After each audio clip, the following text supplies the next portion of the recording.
thank you for coming out on week 6 report time. I'm sure everyone's buried in all of those. I know I feel like I've just finished with year 11 and year 10 are due this week. So again, I do thank you.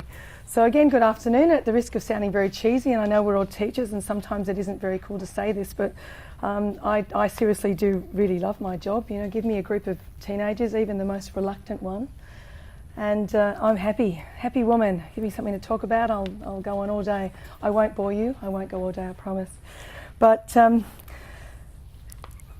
this became very exciting for me to have this opportunity with the new curriculum in my working time. It's been threatened a few times. I've been through 2 changes, but this was good to have a new one where we could seriously really make some big decisions about trying to improve what we had. And it's interesting, I was talking to a young lady from Chatswood High School just when we came in earlier, and we were saying it's really nice to be able to find units of work that your people in your department are really passionate about, or something that might be really close to home, or something that you know really well. And certainly this new curriculum does give us that opportunity, that with this inquiry approach, or the PBL, or how we want to describe it, it does give us this opportunity to go many places. Clearly we've gone one place with the textbook and tried to show as great variety as possible, but of course knowing that you're never going to stick to one textbook or one thing anyway. You're always going to use your own connections and your own experience and embellish in that way. But by the end of today's workshop, you will understand how we turned the syllabus into a textbook series. Drew will then outline our approach to what we call the big 3, which really sends us down that inquiry approach. Inquiry, skills and differentiation, or adjustment as we're calling that now. And finally, Callie will share with you the extensive digital support, materials that we have for purchase of this series. Skills, questions and answers, tests, differentiated tasks, interactive tasks, and a whole plethora of rich tasks to expand and extend our students' thinking and learning. Some of those materials are in sample form in your bags, and I'll show you some others on screen as we go along. But first, just as explanation how I became involved in this project. Again, I feel like an eavesdropper today. Where I was sitting, I was just hearing about all the things that everybody is doing in tasks and in faculties, and it's true. I mean, our jobs get bigger and bigger and bigger, and so we need to find ways to work sort of smarter rather than harder, I think. And even when I began back in 1984 as a freshly minted geography teacher, I landed in my first school and I was teaching history. Yep, I was totally prepared for that one. So that's the first reason why I became involved in this series, because as the head teacher of a HISI department, where I do have everything, all of the social science and the histories, the legal and society are in there as well. Clearly I'm not an expert in all of those areas, and nor are all of my teachers in my timetabling that have to teach geography. So I was very keen to have a resource that would be able to educate my teachers as well as the students in skills and in the way of geography, because those of us that are geographers, not that we're snobs, we're not, but there is a certain way we like to do things and teach things, and just as my history teachers must shake their heads when I'm teaching their junior history class. So that's the first reason. The second reason, for those of us that have been doing this for a while, you would have noticed our senior geography classes have been shrinking in numbers. And look, what's changed? We must be just boring them to death, I think, in the junior course, because they just don't want to do it. And it's when you can get a group together, and I'm sure you've experienced this as well, when they've had some really interesting case studies or project-based learning or wonderful opportunities in the junior years, that you then have this critical mass of students that continue studying geography through the senior years. And I've been working on that just in my own little part of the world, on maintaining a senior class in both year 11 and 12 for the past decade. It hasn't been easy, but I didn't want to fall foul of promising excursions and getting people in that way. And I understand that this is how it happens sometimes. It was all about the richness of the material. So again, that sounds a little bit sappy, but look, I was successful to a small degree. So that's the second reason for this book, looking at areas in junior school which are interesting, and students come out going, yeah, wow, why is it like that? And they're just a variety of things. And the final reason, and this is really administrative reason, but what's happening in a lot of the schools, and certainly in my school, is that we're all up for review at some time or another.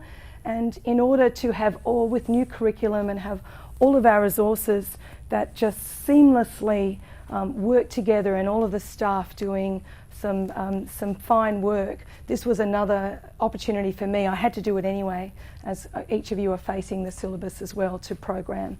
So that was my final reason.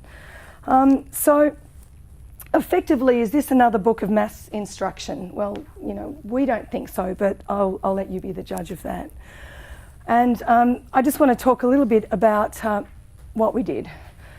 And those of you that are programming at the moment, this is just one take on what we did. I think it works, so be interested to hear from you. Feel free to call out at any point in time if you have any questions. So we know we started with this 12 years in the making, and eventually New South Wales came to the party, and our headings or our content areas are all finally looking pretty good.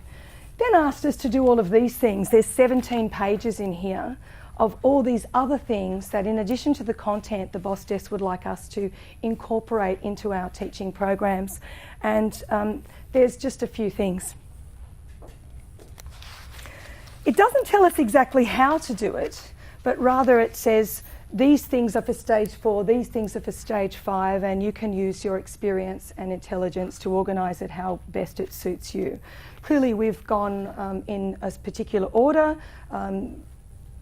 They stand alone. We've been very sensitive to make sure that in a stage 4 book, if you did not want to do, although landscapes and landforms appear first, if you didn't want to do that first, you wanted to do that in year 8, the language and skills activities will still be okay. It's not that it starts very, very simple and then ranges up through the stage 4 book.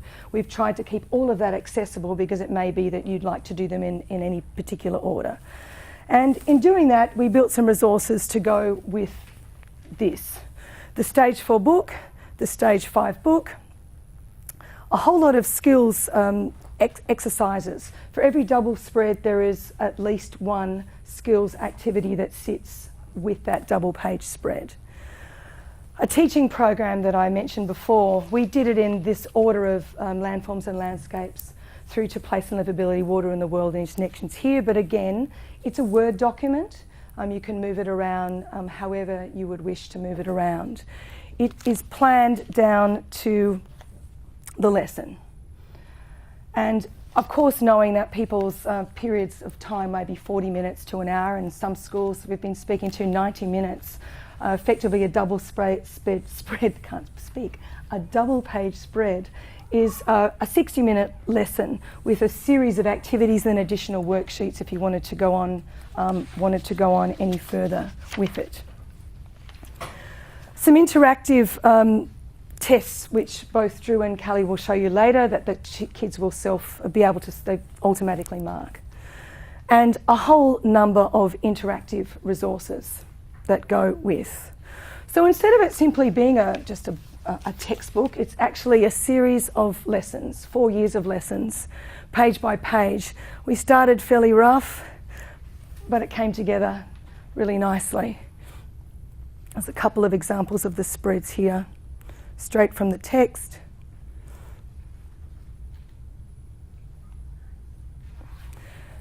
So I had to start with the outcomes. I'm not telling you anything you don't already know.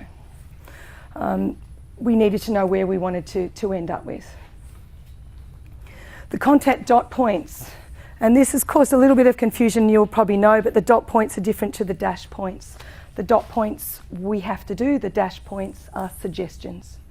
So the suggestions of how you may investigate factors influencing perceptions of livability. Could be you examine environmental features, discuss human factors, the dash points underneath. All of the dot points start with investigate, which stays with our inquiry process, and that sits as a double page spread. The key questions really are, you know, from my perspective as an author and also just as an educator, I like this the best. This has been in some senior syllabuses for some time now where we've seen these key inquiry questions, or the big questions. In any project-based learning, it always sits like that anyway.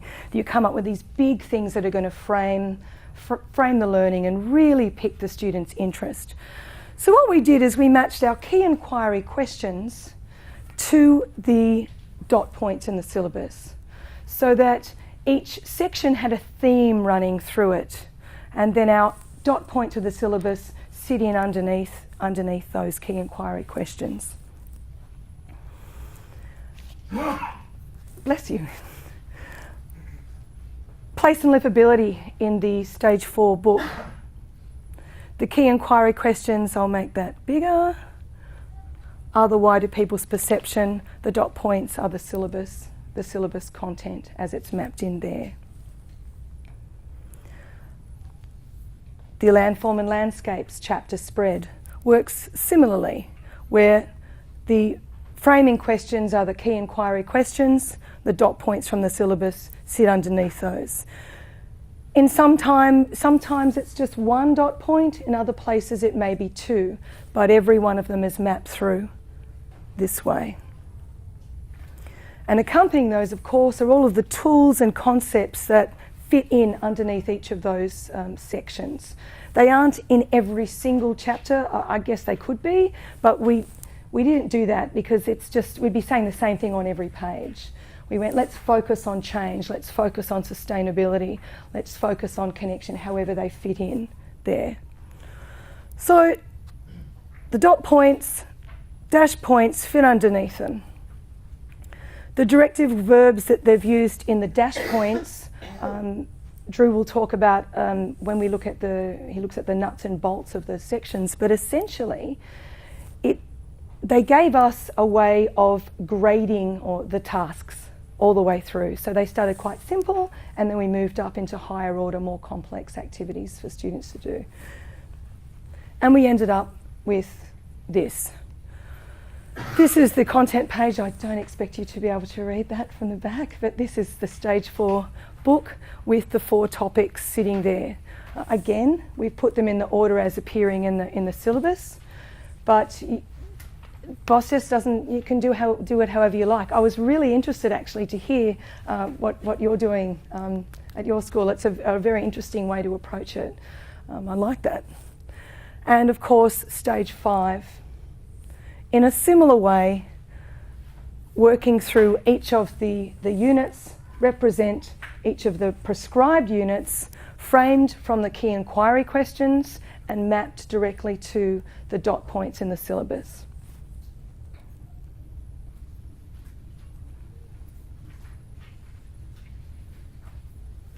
Just a few things they asked us to do. We had an interesting task with this, and I'm sure when if you're programming at the moment, this is the most challenging thing, because you have to make sure that you've covered everything, and you can cover too much, can't you? Everyone's trying to do that, and that's the hard part. So we had a different approach to it. We talked about it for a while, and we went, do we make a decision now, before we go in, about where this is going to fit, or do we just see how it naturally comes about as we start to map out the content? And for better or worse, we did the latter, and then we thought we might have to backward map. We didn't have to backward map very much. It was quite surprising actually. Our editors were wanting us to remove more than we put in, but we found, and I'm sure you'll find when you start to program this, it isn't as hard to put the skills in. I guess the challenge for us is to put it in a way that it works with the content, that we allow our students to learn and to practice those things. I marked a Stage 5 skills activity last night, And I sat there thinking, looking at the names, you know, you try not to look at the names, right? You just want to look at the marking. And I'm going, in the end, I've taught this child for 3 years and they still can't do this. This is bad. But it's the timing often and the repetition of doing those tasks. And it was funny because when I gave it back to this particular child I'm thinking of, and I looked at him and said, seriously? He goes, oh yeah, I get that. I know that now. Yeah, I went, yeah, okay. Repetition, repetition. So as many opportunities as we can have to make our skills fit in with our content, that's what we did. So all of the cross-curricular priorities have been mapped into our content. This is again straight out of the syllabus document, one of the 17 pages for us to fit these things in. We've ensured that every part of this is in here, and these are some of the lessons that can come to life in your classroom, knowing that we've got it all covered for you. Again, mapped. I know Drew will be talking about this. I don't want to preempt too much, but you can see here, in places here, the additional activities all the way through that you can choose to do or not choose to do, and there are adjustments for students less able and of course more able for each of the activities.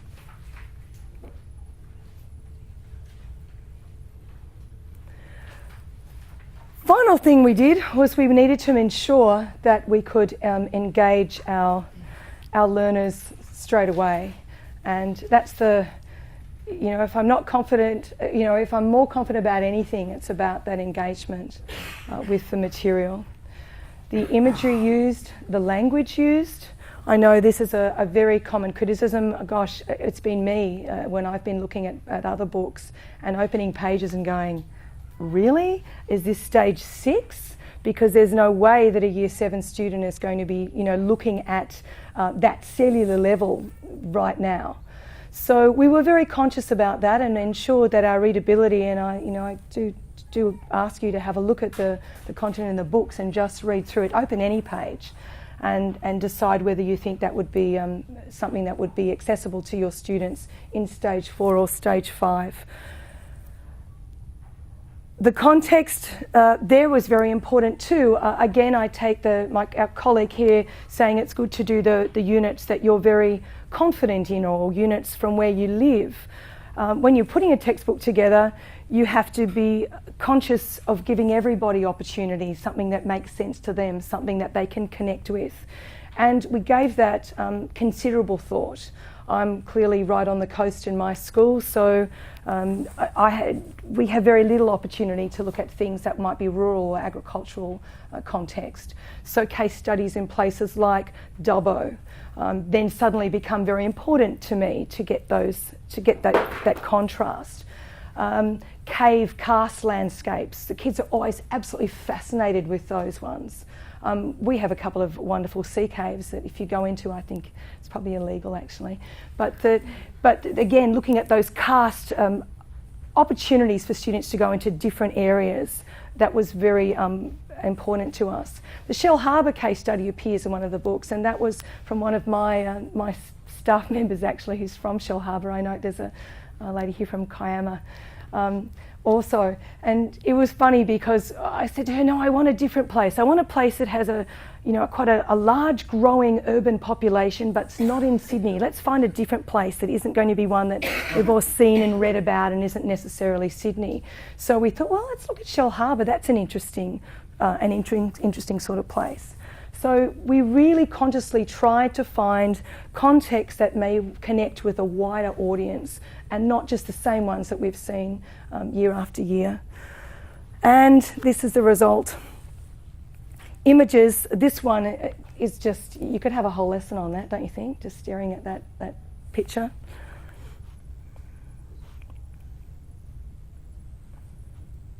Again, these types of visuals, again, I don't expect you to see that, but this is a really interesting stylised landform which shows every landform, I mean ridiculous, to see in one photograph.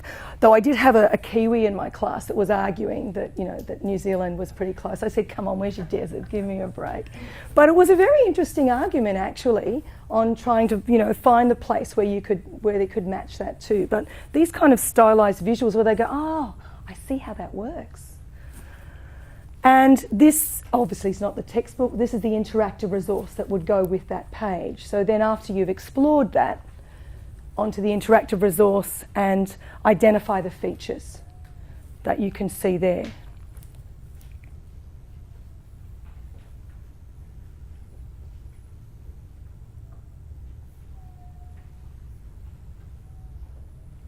Local, global, they always love the good Easter Island one. It's my same Kiwi student, sorry. It's the right balance of text and illustration. Not too busy, just enough. Enough content that we can question directly in simple questions here, and then some application analysis of the data in the satellite photographs or the graphs. I shouldn't call them photographs, should I? Drew will correct me, it was a visual representation now. No longer photographs. And another spread here in livability. You recognise the photograph? Sorry, in your realm of the world, yes. So even right over here represented. So essentially, ladies and gentlemen, we'll hand you over to Drew now to go through some of the skills.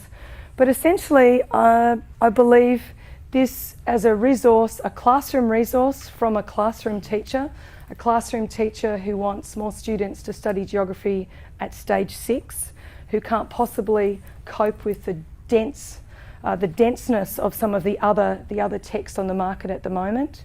A classroom teacher who doesn't want students to look at mandatory geography and go, ugh. And a classroom teacher or a head teacher that needs to be able to support my other staff that do not have geography as their background. They keep telling me it's like teaching as a second language. I go, the language of geography, it's okay. But to give them that support where they need it, both in the hard copy book and in the digital resources. And even my I can even say my 72-year-old ancient history teacher who's currently teaching geography at the moment. She's absolutely wonderful. Even this teacher is now totally good at contour maps now. She's really good at it. She's also extremely good at many other things, but I think it's been part of the skills build that we've done with her, quite apart from the staff. So thank you very much, and I'll hand you over to Drew now. Thank you. Afternoon again, everyone. I suppose to frame where I come from and my background, being a fairly active young chap, it was important for me and where geography, I suppose, attracted me as a student and then as an educator like you is, to me, geography is what happens outside the classroom. Geography is those practical skills that we think about when we plan the weekend's activities, when we think of a holiday destination that we might want to go on, whether we dream about those or whether we get our boys and girls to imagine themselves being outside the classroom. So certainly the textbook's there and the content's there, but really your job is to take your students on that little bit of an adventure every lesson. Some are going to be great adventures, Friday afternoon period 6, maybe not so great an adventure, but once a cycle, once in your time, you need to be able to attract those boys and girls into your life. And I think the inquiry approach to the syllabus does that. It gives us that framework. That key word, investigate, is there for every outcome. And that's a purpose. There's a purpose for that. Thanks to the syllabus writers who have done that, and that's because they want us to go and investigate. They want our students to go and investigate. Okay? They don't want us to cut and paste and go, bang, here it is. Right, that's the shortcut to it. Right, they want us to have that inquiry approach. So I'll go through a few of those things. Obviously the skills are there as well. We won't be able to do that every single lesson, but some of those skills are content-based skills like drawing a pie graph. Some of them obviously are the fieldwork application of those skills, using weather instruments. What is an anemometer?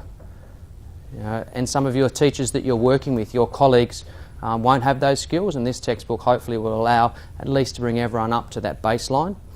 And then hopefully you, with that specialist knowledge, will be able to take that little bit further.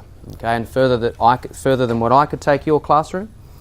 You've got your own backgrounds and all of your own life experiences come with it, as well as your boys and girls that are in your classrooms for that particular period, and they can bring those experiences as well, and hopefully this textbook will allow you to do that. So the basic inquiry approach, the acquiring, processing and then communicating that information. We still live in a world where we do need to communicate, whether it's not just in 160 characters or a thumbs up or a thumbs down. Our boys and girls still do need to do that. We'll give them different tools to be able to do that. We'll give them ideas.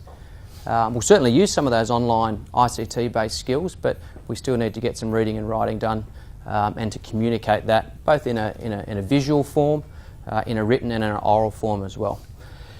So pretty much straight from the content based around acquiring, processing and then communicating those skills. Each of our units of work start with that inquiry question. Okay, what Kerry said. Okay, give that thirst for knowledge. What is it we're talking about? Not just, hey sir, give me the answers, but turn that around and throw that back on the students. Give them some, hopefully, some thirst for what it is they're trying to find out. The inquiry-based approach, the project-based learning, those types of things. There'll be some lessons which would tend themselves more to that. You need to run with those lessons. If your particular school, whether it be a coastal school in the eastern suburbs or inner west or wherever you've come from or wherever you may go to in the next few years of your teaching, if that school's got some assets, use those assets. If you've got some of those skills, then obviously use them. Yes, this is a single page. We've planned every double page spread to be, a single lesson.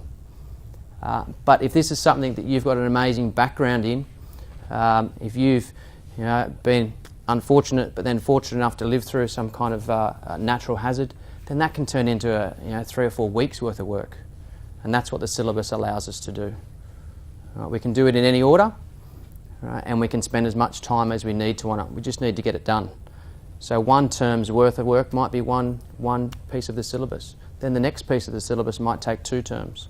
It doesn't have to be even. Use those experiences and use those inquiry skills. So those visual prompts are there for you and your students and your colleagues who maybe aren't as proficient in the syllabus and who've picked up the textbook off the shelf because their head of department, maybe you have said you're teaching geography to Year 7 this year, in that mix of HISI or wherever else your school sees fit. Those inquiry questions are always there.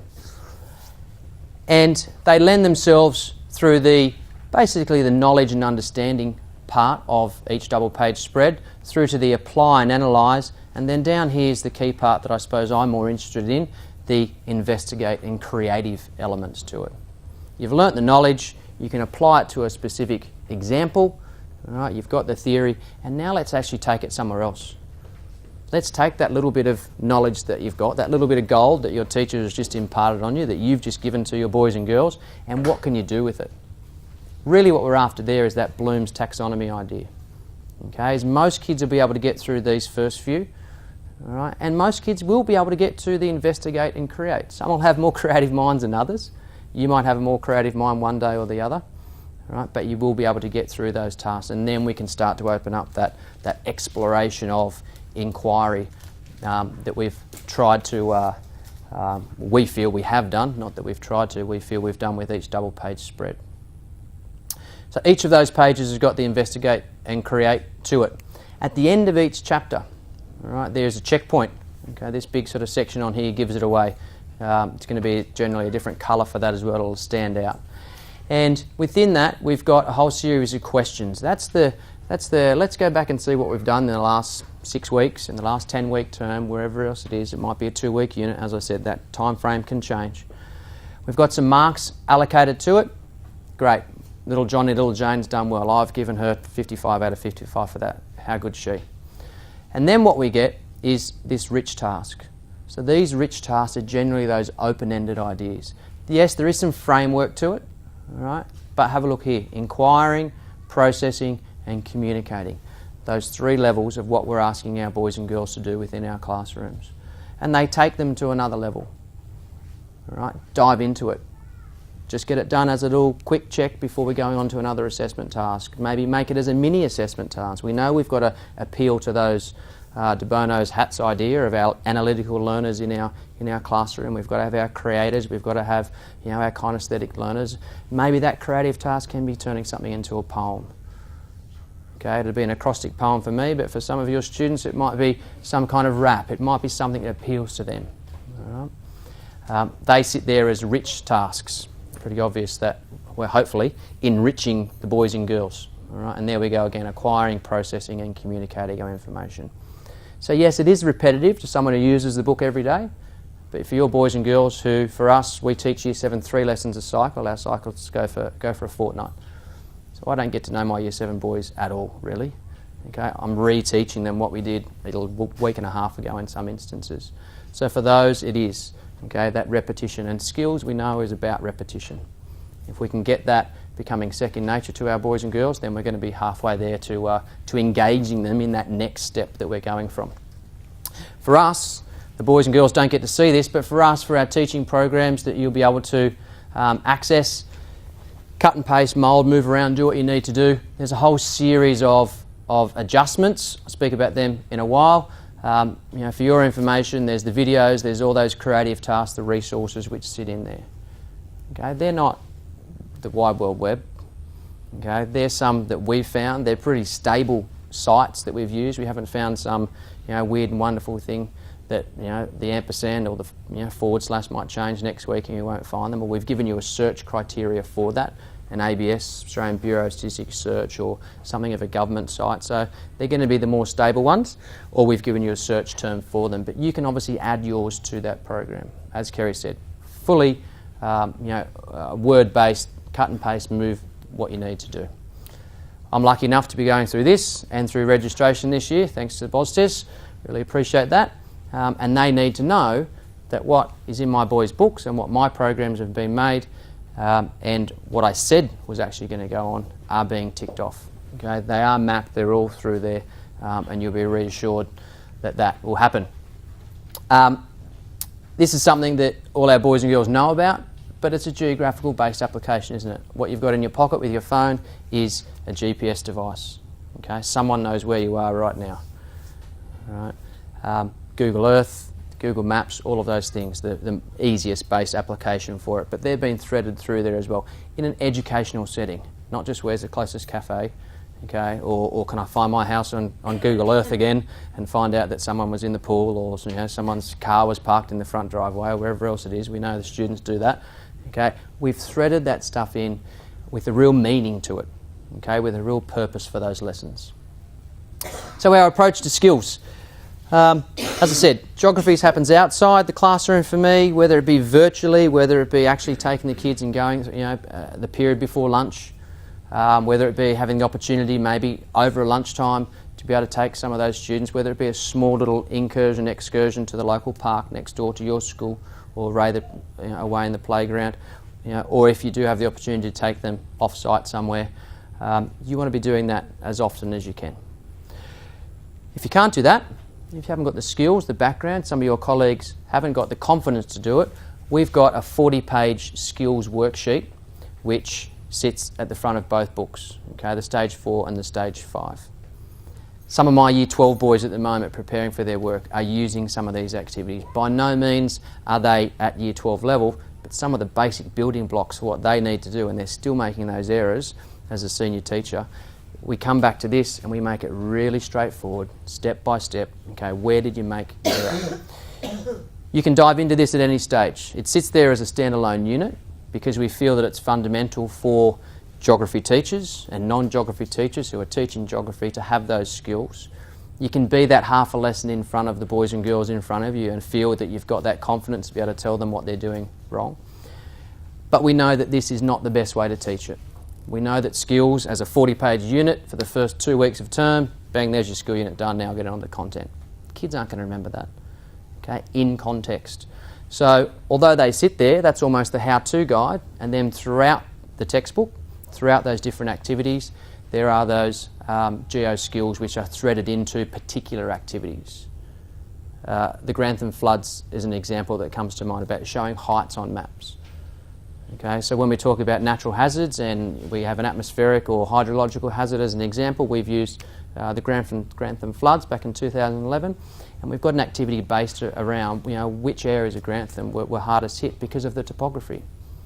Yes, there's a topographic map section there, but in context, the boys and girls are going to remember that Grantham floods, unfortunately, better than what they're going to remember.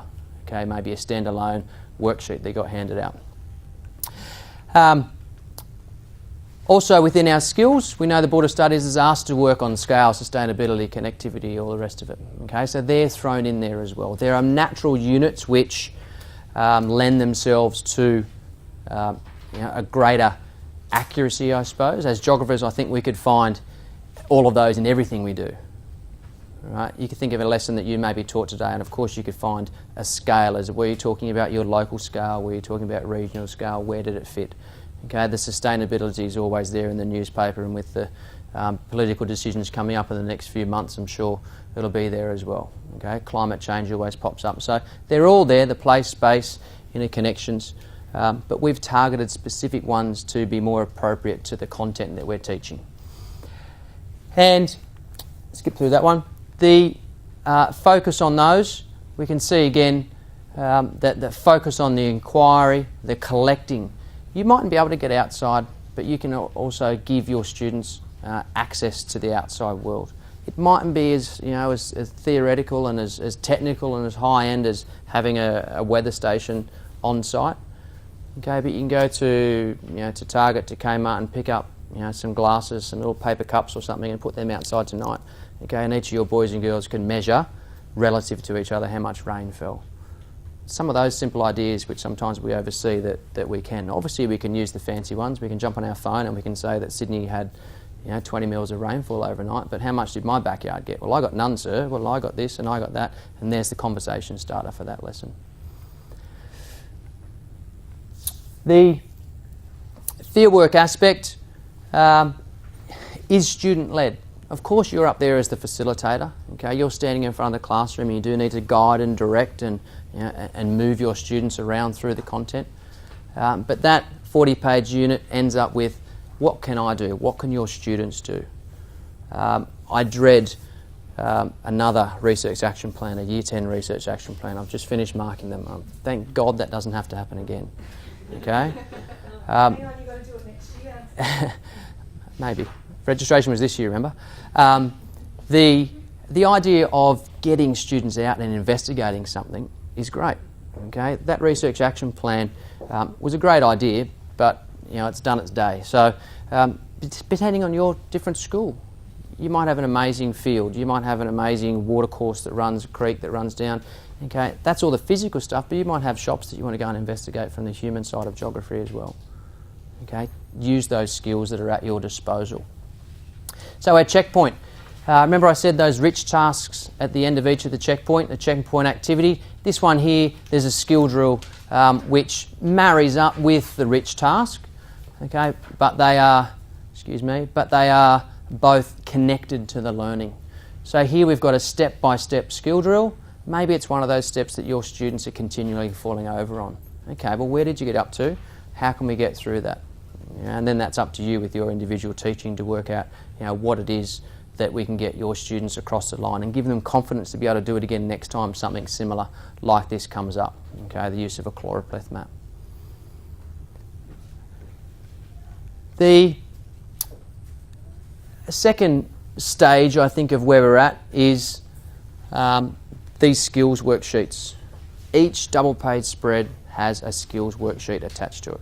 Every double-page spread in the whole book has a skills worksheet attached to it. Huge resource, unbelievable resource. You're not going to use all of them. Okay? You would not want to use all of them. Then you're just handing out another worksheet every lesson. But one of those ones might be really appropriate to your set of students that you've got in front of you for that period. Okay? Maybe it's the top Year 7 class if we're grading. Maybe it's part of a Year 7 class. Maybe it's the bottom Year 10 class that you need some work on. You know that that's the one that they have some trouble with. Callie's going to go through some ideas or some of our options and how we get that information out to you, but you as a teacher have access to this, and you can email that information out, you can print it out and have it available to your boys and girls in whatever form you like. They're fully, they're Word enabled if you like, so you can play around with them, you can choose what parts of it you need, and all those worksheets, including the questions, mind you, will have answers to them. Okay, that's a bit of a cheat for us.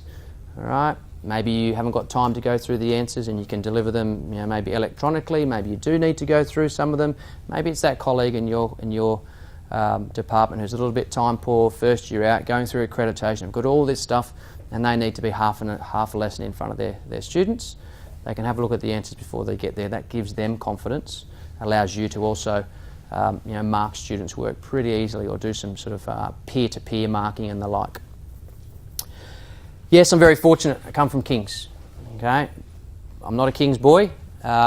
Schooled on the Central Coast, up at a little state school, Erina High, if anyone knows the area very well.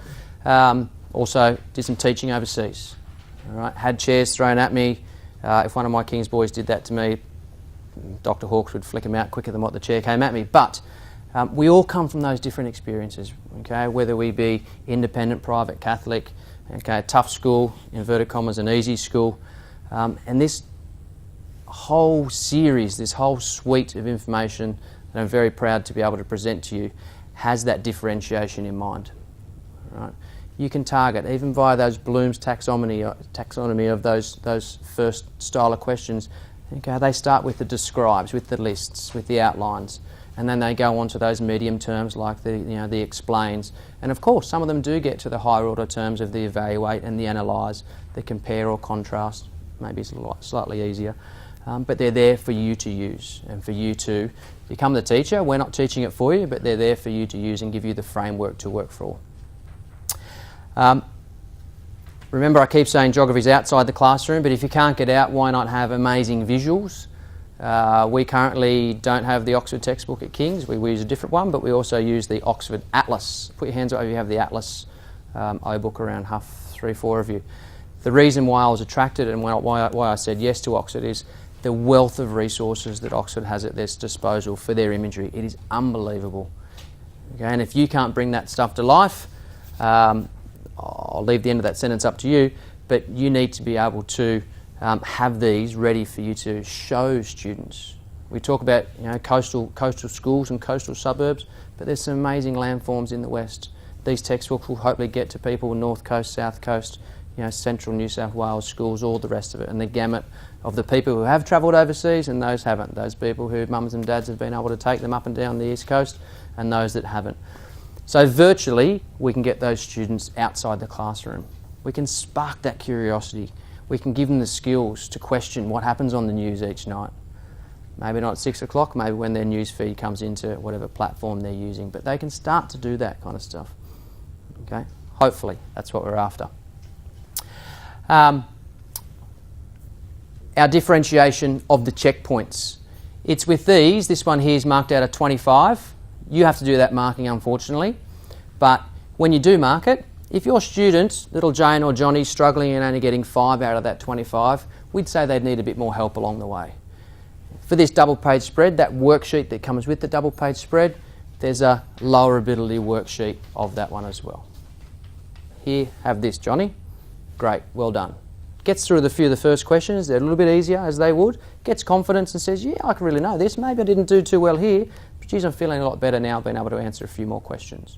The middle of the road marks, obviously we've got a worksheet which builds upon those first few questions, and that high flyer who gets 20, 25, wherever you deem to be a better than average student, then you can give them that worksheet and they get confidence of not being bored. They're getting through and they're going, yeah, I'm getting more work done and I can answer all these questions and how good am I?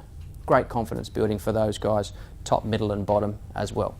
We'll talk about how they're going to get them with Callie's work when she talks about the ways in which we can get you guys logged into some students' accounts. This stuff here, which is going to be your time savers, this stuff here is the online tests which are marked. We can see here that the first question, well done to my class, we all got that right.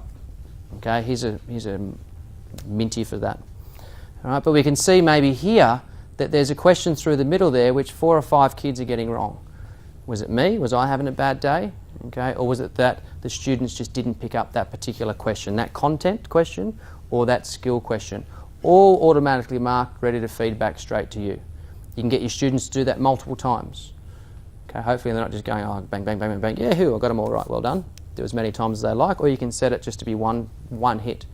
Okay, a little summative test along the way. We've been doing this unit for 2 weeks. Okay, guys, how much do you know? Come back, all right, we need to probably revise that lesson's worth of work. Maybe that was the one that was after lunch when there was a hoo-ha in the playground. It was after an athletics carnival where everyone was a bit tired. Maybe it was after the State of Origin and I was a little bit tired, who knows. All right. Here are our differentiated learning. The support worksheet, we've got the consolidate our learning worksheet, and at the top end, the extended worksheet. All right, they'll be given to you spot on. And of course, within our differentiated program, all right, remember adjustments is what the Board of Studies would like to call them. Differentiated has the connotation that just at the lower end, but we need to differentiate and adjust for our more able students in our care as well. And we've got activities there, a plethora of activities for you to use, if you choose to. If that's an idea that works for you, you've got a wealth of experience, more than me. Okay, use something that worked well last year. I suppose the ability for me to go and teach overseas and move around a bit is because I teach geography. Geography doesn't change, whether it be a UK-based example of Old Harry and the White Cliffs of Dover, or whether it be the 12 Apostles. We're still using those same skills. So you've got those experiences and you've got those skills and you've got that inquiry nature. Pass that on to your students as well, but we've given you some ideas if you need to fall back on.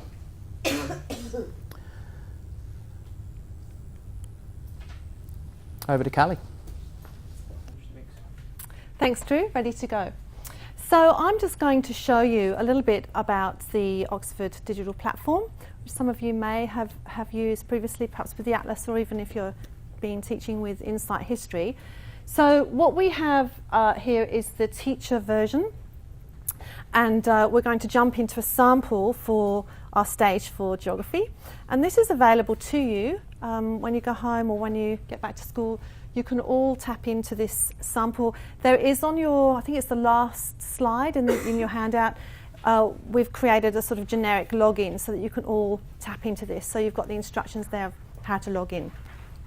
So here's our man, stage 4 geography, and it's the chapter 1. It's the same as the sampler that you've got in your bags, landscapes and landforms.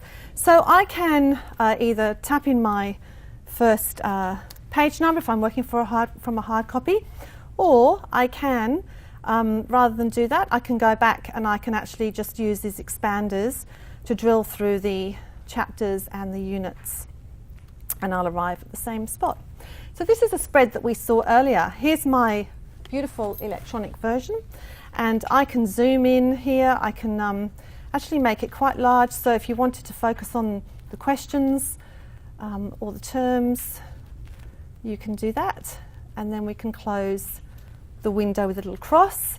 And what you're really looking at here is all of the resources that are available at this point of the for this unit. So you may not be able to read here at the top. It says visible to students, and then the little red icon hidden from students. So if you're in a school where students are accessing electronically, there'll be some things that are hidden from them for obvious reasons. For example, the answers. So we've got the answers here for all of the questions that appear in the book, which will be handy, perhaps a bit of a shortcut for you. And then likewise the teaching program that's relevant. So if you're relieving for a class and you have to just step in, the teaching program is there. It's linked to the spot that you're at. We've also got the review questions there, and I'll just open the interactive learning activity that I think was on the screen when Kerry opened it. Now this you can actually make larger and smaller. I think it's full size at the moment, and we can go into that, and this is a nice sort of year 7 or year 8 activity, explanations of each term, and then we're popping them into the right spot, possibly not this afternoon. Reveal, check the answers, etc. So that's the way that the textbook becomes very interactive. So I'm going to go just to a different page. I just want to show you a couple of other things as well. So again, we've got another spread here, and I'm just showing you again that it does enlarge quite nicely onto the screen, and there's no pixelation, which would be beautiful in your classrooms. If you are going to do a little bit of homework at some stage, I would really suggest that you go to this, this spot. It's page 22. You'll have it in your sampler as well. And look at this lovely piece of video on plate tectonics. It's certainly proving a favourite as we're showing this in schools at the moment.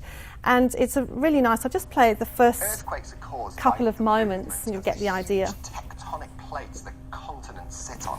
And what happens is they come together and one, in this case... Have a look at it. It's a lovely demonstration using some pieces of timber and of ice and then replicated in a tub of water with the movement of the water. So it's a really good one. So if you then would like to get your students to think about it and answer some questions, we have a lovely worksheet to go with that video, and the one that's behind me here has the answers completed as well. So we provide them with and without answers. So all the hard work is really done for you. At the moment you won't be able to read all of these headings. These tiles do have a little bit of refinement needed, so it'll say skills worksheet. If I open this one, it'll tell us that it's the skills worksheet for support or whether it's the type of skills worksheet that we're looking at, but you will be able to read that a bit more clearly when it's in its finished version. So there we've got the skills worksheet for tectonic activity, and it relates to the page numbers 24 to 27. So it's very easy to find these things. And then just a couple more that will open up. There are some really nice self-contained interactive activities here as well. These activities can be used as a presentation in your classroom or for students to do by themselves for independent learning. They can write their answers in here, but the answers won't go anywhere. It's really just for them to undertake by themselves. I will, however, show you where you do find answers to how you can use the OBook to record your students' answers. And then finally, just web links. So here we've incorporated a nice web link to the Geological Society, I think it is in the UK, plate tectonics again. So just taking that hard work out of it for you, you could find all of these things, but here they are at your fingertips. Very convenient. So what I'm going to do now is just skip ahead a little bit to the end of the unit. If we go to the checkpoint area, which we have looked at today, this is where you would find those differentiated worksheets. So again, you can't quite read the headings, but we'll fix that up so that you can see whether this is the checkpoint worksheet for the support level, the consolidate level, the extend level. They are there to match those checkpoint questions, to take it a little further. And again, there is a... Let's go back to my page, hold on. Checkpoint. There's a lovely interactive map. It matches the map that's in the textbook, and this is one that you can actually layer. So here's our map of the South Pole, Antarctica, and you can add the features that you want: permanent sea ice, the ice shelf, etc., etc. At this point, you might decide that, well, that's really lovely, I can see what I've got page by page. If you want an overview, the Extras tab is where you go to find all of this extra material. So it's under the Teacher Resources, you'll find your program, planning material, the worksheets. So if you wanted just to actually look through the skills worksheets rather than page by page, a complete summary, you'll find them all listed under the Teacher's Extras. And likewise, students won't see all of that material. What they'll see is all of the student resources for that relate to them that they can access when they log in. So 51 resources, be it a skills worksheet, an interactive activity, a web link, they're all there. That's another way of navigating the OBook. And the last thing I'm going to mention... Just before you go, explain this box on the side. I know you're going to say no, we won't have time, but I want to explain that. Well, I will go into that now, Drew, because I'll talk about Assess for a second. So I've now tapped on the Assess tab. And this is where we have, I really think of Assess as being quizzes because that's what they are. And the students can access these. They are at 3 different levels again. And if I were to tick that box as it's the same wherever you are in the textbook, where you see that little box, that's where you're able to actually assign work to the students. So you tick the box and then you follow the steps through, you assign it, and then you've got your class set up. We will help you with that, and you can actually push these quizzes or a worksheet or anything really that you've seen in the OBook through to your students. So that's what the little check box is about. It's about being able to assign students when they log in, they have a to-do tab, and they will see that you've asked them to complete a worksheet or even do some reading and answer some questions. If I'm in the quiz section, if I hit this little blue icon here, I'll be able to view the quiz. These are multiple choice quizzes. When the students complete these, you do see their answers. So you can, it was the frame that Drew showed you before where you can see a whole grid of marks. So these are self-marking, they can do them a number of times. You'll see how many attempts they've had. And if they do it again, the questions are jumbled so they're not in the same spot every time. Those quizzes would be great for a pre-test or perhaps if they're revising for an end of topic exam. And the second part of Assess is really this test bank. Now this has not been populated yet, so bear in mind this is a sample chapter. This is where we can actually design our own formal assessments. So students do not see these questions in the test bank. You're able to name the test, so today I'd call it Randwick, and then I would select whether I want multiple choice questions, short answer, long answer. As you'll see, there aren't any loaded in here yet. The idea being then that it will generate a test, you can remove questions you don't like, and again you can push that out to your students electronically, or you can save it as a paper test and you can print it and use it that way. It will self-mark all the multiple choice questions, but obviously short answer and extended answer, you can then go in and give it marks yourself and you've got a final result for your students. Using the assess component is probably a PD session all of its own, and we would do that with you if you decided to go ahead with Oxford Insight Geography. We would come to school and spend a session running through all of that with you. That's the OBook in a nutshell. Very quick run through. There's a lot to take in there. Any questions on that at all? No? Yes? With the multi-access, does that mean that multiple students can access the same online? What is that? Multi-year? Okay. Oh, yeah. Okay, so let's just run through the costings then. That's a really good segue into pricing. Let's just run through the pricing for Oxford Insight Geography because we have actually changed our prices and we have reduced them. So I think Drew's going to bring up the slide, which would be great. So we have a book and OBook price, which is $49.95. Our codes do not expire. What that means is that when you've finished with the textbook, or class 7X has finished with the textbook, and you want to hand it on to the following year's cohort, you can do that and the code goes with it.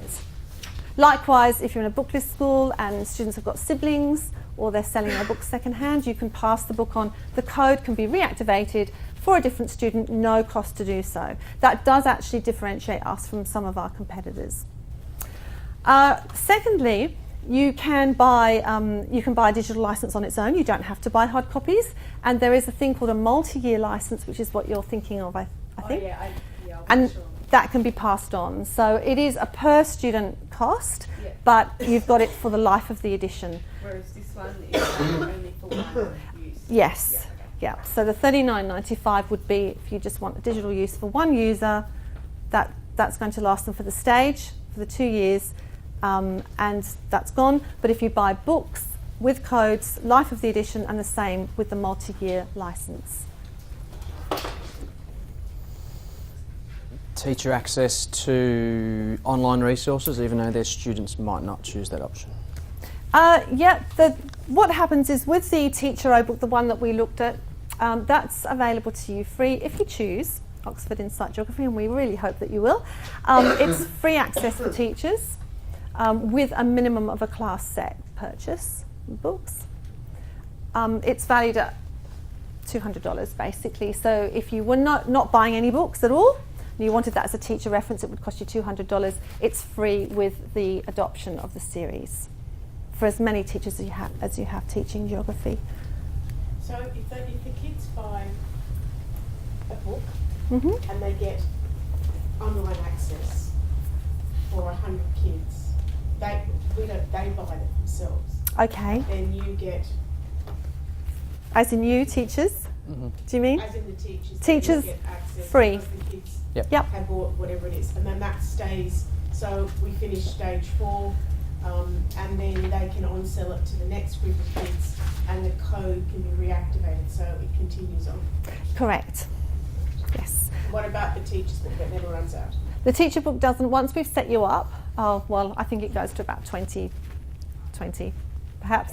But we set you up at the beginning of the year, so we would collect that information from your school, teacher details, we set you up with the complimentary teacher account. If you've got 5 teachers, is it $200 each? Well, it's free. If your students are buying the book. But if you didn't, then you'd be each. Yes, it teacher would. had to Yes. have their own Yes. Yep. Yeah. access, Yes. The programming that you showed us before, that's already set up, is that available yet, or is that only available when the books are available? Good question. So we have that sample is available to you. It's in your packs and also available for you to access online. The full teaching program is getting very close. Just about to go the final tick and kiss of approval. It will be We available. can't give you too much for free, but you've got this landscape and landforms one ready to rock and roll. If you're doing mountains at the moment, okay, yeah, use it. Use it for what it's there. All those resources are there for it. No, so the idea is the programs will be available with the books. So when the books are published, stage 4 is due in July. The full program will be available, and stage 5 will be ready in September, early September, and the program will be ready with the book. So with publication. You mentioned a class set about 4. What are you considering a class set? 25 copies. We want you to buy more. Just wondered what you're going to do. That's Yep. our minimum.